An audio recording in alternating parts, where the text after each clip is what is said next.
Georges Canguilhem fue un filósofo y médico que nació en Francia en el año de 1904, falleciendo en 1995 a la edad de 91 años. En su carrera de filosofía se especializó en la epistemología y en la filosofía de la ciencia,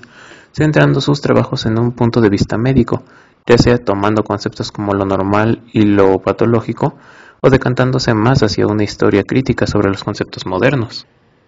Al haber sido un filósofo de bastante reconocimiento e impacto, es natural que hubiera desarrollado una buena cantidad de temáticas, una de las cuales le otorgó un lugar en este video, pues al entrar en la carrera de psicología es un cuestionamiento que todos debemos hacernos. Hola a todos, les habla Danager, el tejedor psicoliterato, y esto es el resumen y comentarios del texto que es la psicología, de Georges Canguilhem. El texto de Canguilhem comienza con una comparativa entre la filosofía y la psicología, ya que, mientras el preguntar lo que es la filosofía para los filósofos los llama la humildad, para el psicólogo es causa de angustia, pues esta cuestión pone en duda su existencia en el campo del conocimiento, del mismo modo que deja en claro su eclecticismo con respecto a varias disciplinas, planteando sus problemas al describirla como una mezcla de una filosofía sin rigor, una ética sin exigencia y una medicina sin control. Filosofía sin rigor porque es ecléctica bajo el pretexto de la objetividad, ética sin exigencia porque asocia experiencias etológicas en sí mismas sin crítica, y medicina sin control porque justamente a lo que se refiere a enfermedades de los nervios o mentales, precisamente se repiten las hipótesis del tipo psicológico sin controlarlas propiamente. Más adelante se va describiendo cómo las ciencias parecen caracterizarse por tener un objeto de estudio bien definido que describa en el campo en el que cada una de ellas debe actuar. Sin embargo, el autor menciona que en una idea de la ciencia basada en esto sería de una forma bastante vaga, ya que cada ciencia no se rige por un solo objeto, sino que es ella quien lo toma y lo hace suyo, volviéndose ciencia no por el objeto en sí, sino por los métodos que utiliza para estudiarlo. Y de esta forma el objeto de la ciencia no se limitaría a un campo, al mismo al que se atiene, ni a los problemas a resolver. También tendría una intención y un alcance en el sujeto de la ciencia. Es el proyecto específico el que constituye como tal una conciencia teórica. Sin embargo, pese a lo variado de sus métodos, se pensó que sería posible tomar la idea de lo que es la psicología con su objeto de estudio, optando por llamársele una teoría general de la conducta. Sin embargo, pese a esta definición, el autor plantea que el objeto de estudio parece más un pacto de no agresión entre el sentido naturalista y el humanista propios de la disciplina, en lugar de la esencia en sí de la psicología. El problema con este pacto es plantear que la psicología es una rama más naturalista, centrada en obtener datos de animales de diversas especies, dejando lo humano en un segundo plano, mientras que el planteamiento humanista dejaría a los animales relegados, por lo que no se tendría claro si existe una teoría general de la conducta, al no poderse resolver el punto de ruptura de lo animal y lo humano. Canguilhem utiliza esta problemática para justificar su texto, aclarando que esta investigación se haría desde el punto de vista de la filosofía y que por lo tanto le corresponde investigar si la psicología es o no la unidad de un proyecto, de lo que podría conferirle su unidad eventual a diferentes clases de disciplinas llamadas psicológicas. En esta sección menciona que, pese a que la psicología normalmente se traduce como el estudio del alma, lo normal es que en la psicología esté ausente el ideal del alma que existía en la antigüedad, pues desde el punto de vista filosófico y desde el punto de vista físico, el alma sería parte del cuerpo vivo, por lo que su estudio normalmente sería referido a un estudio anatómico o biológico. Luego de que la psicología se separara de la idea aristotélica del alma en el siglo XVII, la psicología sería pasada a ser una ciencia del sujeto, debiendo esto a los filósofos mecanicistas que existían en esta época, ya que en aquella época, notando en la realidad es posible engañar a los sentidos y al espíritu, la psicología se constituiría como un proyecto de ciencia que explica por qué el espíritu está, por naturaleza, obligado a ser engañado, desde el inicio de la razón respecto a la realidad. La psicología se vuelve física del sentido externo para dar cuenta de los contrasentidos de los que la física mecanicista culpa al ejercicio de los sentidos en la función del conocimiento.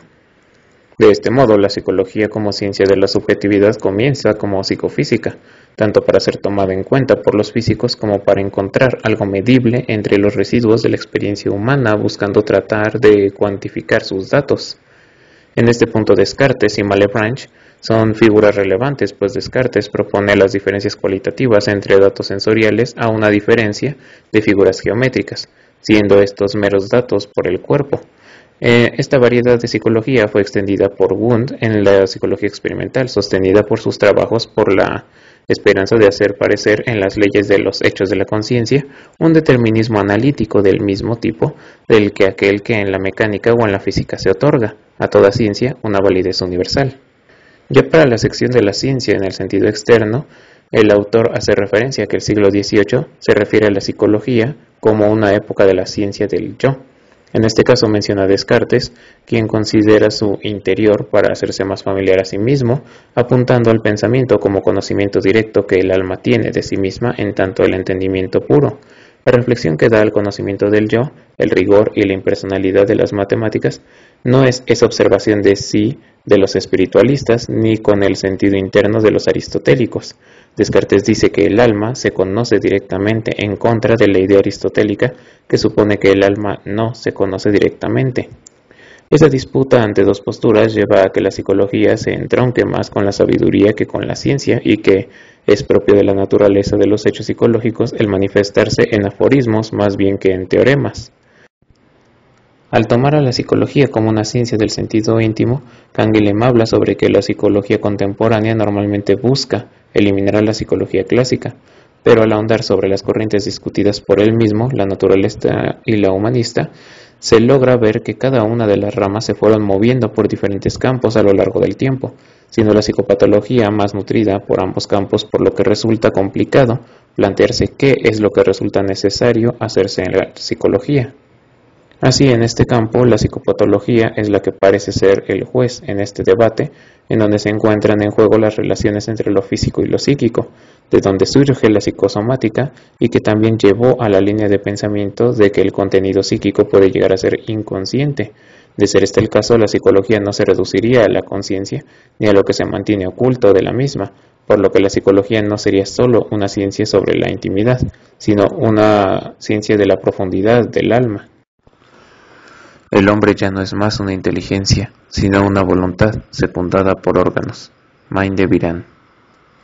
El autor menciona que el siglo XIX ve constituir a la psicología como una biología de la conducta humana, debido a una constitución de la biología como una teoría general de relaciones entre organismos y diversos medios, marcando el fin del reino humano separado del animal. Pero el autor señala también cuestiones del orden económico al desarrollarse un régimen industrial, cuya atención se orienta en este aspecto de la humanidad, marcando el final del pensamiento especulativo, así como razones más políticas que marcaron el fin de los valores del privilegio social, difundiendo el igualitarismo, lo que a la vez fue desarrollando el fenómeno típico de sociedades modernas, una práctica generalizada del peritaje en el desarrollo amplio como determinación de la competencia y descubrimiento de la simulación. De acuerdo con el autor, lo que caracteriza a esta ciencia del comportamiento es su incapacidad para captar y exhibir su proyecto instaurador, ya que algunos de ellos podrían considerarse en un contrasentido filosófico, rechazando la relación de una teoría filosófica en donde puedan extraerse su sentido en alguna definición psicológica. También menciona que el modelo biológico en una ciencia objetiva del comportamiento en la psicología hacen que estos psicólogos olviden situar un comportamiento específico en relación con circunstancias históricas y a los medios sociales que los llevan a proponer sus métodos y sus teorías. Para Canguilhem, la idea de utilidad en la psicología estaría vinculada a la toma de conciencia de la naturaleza humana como principio de artificio, pero su principio, al estar centrado en el comportamiento, no le permite formularse de esta manera. En este principio utilitarista del hombre como instrumento que implica su utilidad, en este caso la inteligencia no sería más que la ordenada por los órganos y que se sirve de ellos, sino más bien que los órganos se sirvan de la inteligencia. El hombre ha sido estudiado en principio como instrumento del instrumento científico, antes de serlo como instrumento de todo instrumento. Tras esto, el autor menciona que los psicólogos se han esforzado por mantener un conocimiento objetivo, aun cuando este determinismo del comportamiento ya no es uno newtoniano familiar para los físicos, sino más bien un determinismo estadístico. También presenta otra cuestión, y es que si el psicólogo no toma su proyecto de psicología de una idea del hombre, ¿cree poder legitimarlo por su comportamiento de utilidad del hombre? Además, si el psicólogo contemporáneo busca leyes de adaptación a un medio sociotécnico, lo que siempre confiere a sus operaciones de medición un significado de evaluación y un alcance del peritaje, de manera que el comportamiento del psicólogo del comportamiento humano encierra casi obligatoriamente una convicción de superioridad, una buena conciencia dirigista, una mentalidad de manager de las relaciones del hombre con el hombre, y es por ellos que es preciso llegar a una pregunta cínica. ¿Quién designa a los psicólogos como instrumentos del instrumentalismo? ¿En qué se reconoce a aquellos hombres que son dignos de asignar el hombre instrumento, su papel y su función? ¿Quién orienta a los orientadores? Esas cuestiones no refieren a las capacidades o a la técnica, más bien tiene que ver con que la ciencia o la técnica científica no contienen en sí mismas ninguna idea que les confiera su sentido. Dicho de otro modo, la psicología del comportamiento creyó haberse separado de la filosofía, pero esta psicología no puede evitar la recurrencia de sus resultados sobre el comportamiento de aquellos que lo obtienen. Todo lo anterior lleva a que la pregunta ¿qué es la psicología? Se convierta en ¿dónde quieren llegar los psicólogos al hacer lo que hacen? ¿En nombre de qué son instituidos los psicólogos? ¿Quién tiene no la competencia, sino la misión de ser psicólogo? La psicología se basa siempre en un desdoblamiento que ya no es el de la conciencia, sino que es según los hechos y las normas que implican la idea del hombre, el de una masa de sujetos y el de una élite corporativa de especialistas que se invisten ellos mismos de su propia misión. En Kant y Mind de Virán, la psicología se sitúa en una antropología, es decir, a pesar de la ambigüedad, hoy muy a la moda de ese término, en una filosofía. En Kant, la teoría general de la aptitud humana permanece en relación con una teoría de la sabiduría.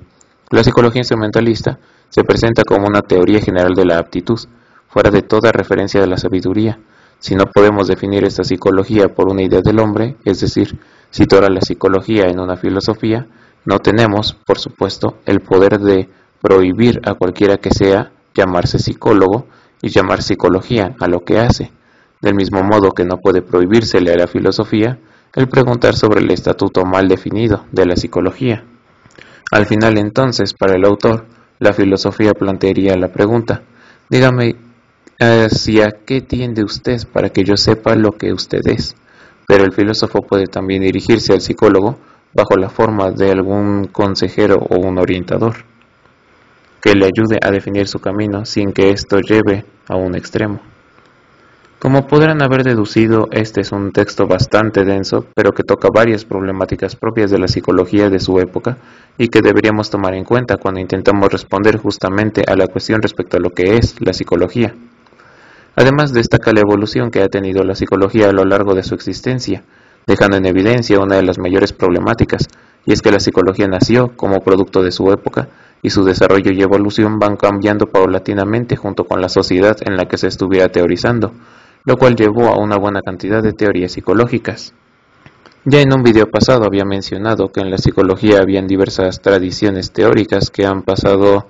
bastante tiempo creando diversidad, pero la desventaja de esto, como lo hace mencionar el autor, es la falta de respuesta dada respecto a decir lo que es realmente la psicología, ya que no puede llamarse una ciencia completamente porque hay posturas, como la humanista, cuyos postulados van justamente en contra de la idea de ser ciencia. Tampoco puede decirse que no lo es, debido a los postulados creados por la rama conductual, la histórico-cultural y la cognoscitiva.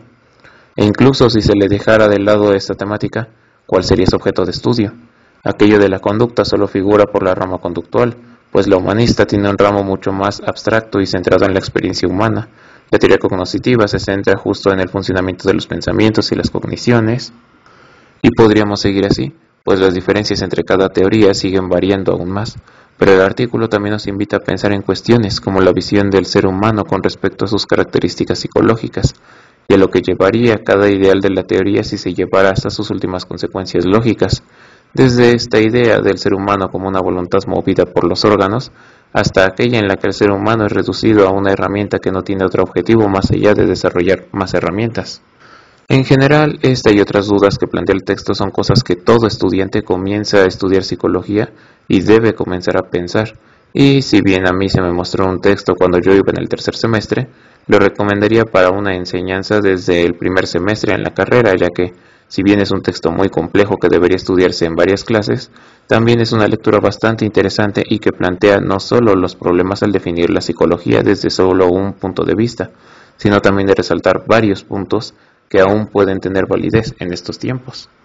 Y bueno, este sería mi resumen y comentarios del texto, que es La psicología de George Canguilhem. Espero que les haya gustado. Sé que es un texto muy complejo, pero intenté simplificar lo más posible sin que por esto perdiera su esencia fundamental. De cualquier modo, en la descripción les dejaré un análisis más a fondo, así como un enlace en el que podrán leerlo más a detalle. Y bueno, si les fue de utilidad el texto o por lo menos los hizo pensar un poco, no olviden suscribirse, que subo video de psicología todos los meses. Y si también les gustan los comentarios acerca de los libros o el contenido audiovisual, pues están de suerte porque subo video cada 10 días. Y sin nada más por añadir, me despido. Les habló Danager, el tejedor psicoliterato, y nos estaremos viendo en un próximo video. Adiós.